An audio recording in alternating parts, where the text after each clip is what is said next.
Jawa Tengah, endorsement dari Pak Jokowi dan juga Pak Prabowo ternyata sangat berpengaruh sekali pada keunggulan Pak Lutfi dan juga Taj Yassin. Nah, kalau di Jakarta, apakah ini bisa dibilang berbeda begitu dengan endorsement Pak Jokowi dan Pak Prabowo yang ternyata unggulnya adalah pasangan Pram-Dul?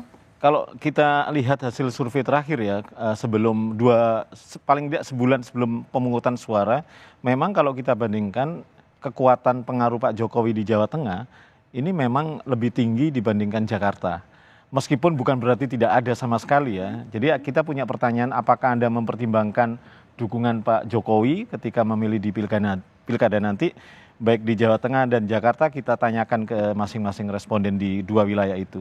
Hasilnya memang Jawa Tengah memang lebih tinggi gitu ya, dibandingkan Jakarta. Karena itu ya pamor Pak Jokowi memang lebih kuat di Jawa Tengah dibandingkan Jakarta. Tapi kan Jakarta terakhir Pak Jokowi juga menemani Pak RK dan FOM juga. Kenapa pilih Pak RK? Ya, kan kelihatan di hasil hitung cepat hari ini tidak sekuat apa yang terjadi di hitung cepat di Jawa Tengah ya, antara Lutfi Taj Yassin dengan RK Suswono. Kekuatan Pak Jokowi memang terkonfirmasi di hasil hitung cepat kita, memang lebih berpengaruh di Jawa Tengah daripada di Jakarta.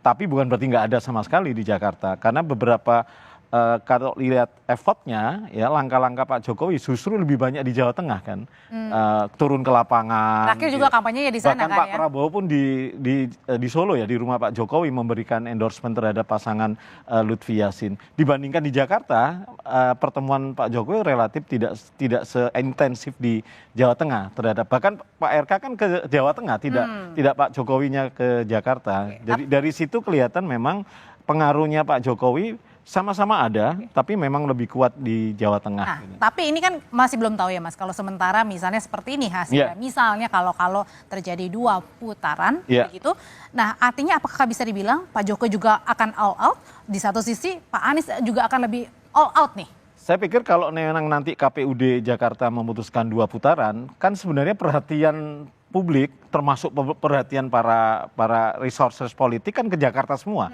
Beda kalau kemarin kan perhatiannya terbelah ya. Ada yang kemudian fokus di Jawa Tengah, di wilayah yang lain, Jakarta kemudian tidak terlalu fokus. Nah nanti kalau misalnya ini terjadi, diputuskan putaran kedua, saya pikir energi kan ke sini semua perhatiannya. Jadi sedikit banyak akan menjadi medan pertempuran terakhir. Dan ini sangat sengit sekali ya berarti ya? Sangat sengit ya, kalau memang KPUD nanti memutuskan itu. Karena hitung cepat kita memang tidak bisa memutuskan atau menyimpulkan apakah ini 1 putaran atau 2 putaran. Tapi hitung cepat kita hanya menyimpulkan pasangan Pramono Rano relatif lebih unggul dibandingkan Ridwan Kamil Suswono. Sampai batas itu saja. Tapi tidak bisa menyimpulkan apakah ini bisa 1 putaran atau 2 putaran. Tapi mau apapun hasilnya nanti kita tunggu keputusannya. Tapi masing-masing itu juga harus bersiap ya kalau memang ada 2 putaran. Baik. Mas Yohan, terima kasih. Terima kasih sudah berbagi perspektifnya malam hari ini di Kompas TV. Saudara, kami akan kembali lagi, tetaplah bersama kami.